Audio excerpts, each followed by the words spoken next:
If you have played Breath of the Wild even casually, you may have climbed Satori Mountain at some point. Not only can you find a shrine, and one of the most incredible mountains in Breath of the Wild here, which vaguely resembles the golden stag of Norse mythology, by the way, but it is also one of the most beautiful and interesting peaks in Breath of the Wild. I say interesting because the mountain has a decent amount of symbolic references and objects. The first and most obvious of these is the name of the mountain. The name Satori is a term meaning sudden enlightenment or a sudden realization of truth. This is a term used by Buddhists. The use of this term here is important, as it seemingly ties into a theme that is prevalent with the mountain. Moving on. On Satori Mountain there is a cherry tree, or at least something resembling one. As evidence of this, there are petals scattered about which appear similar to cherry blossoms when they fall from their trees. Cherry blossoms have been used to symbolize life, death, renewal, revival, and rebirth.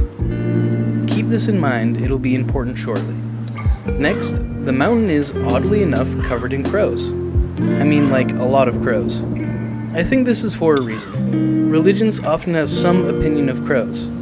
They are sacred, they're devil birds, they're messengers of some god. More importantly, crows have historically symbolized death, transition, transformation, new beginnings, and change. Finally, what is seemingly the weakest reference.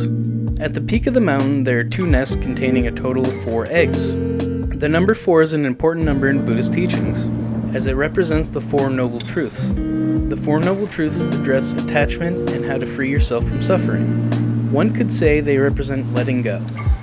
I know this may be a stretch, but I feel like all these things create a theme.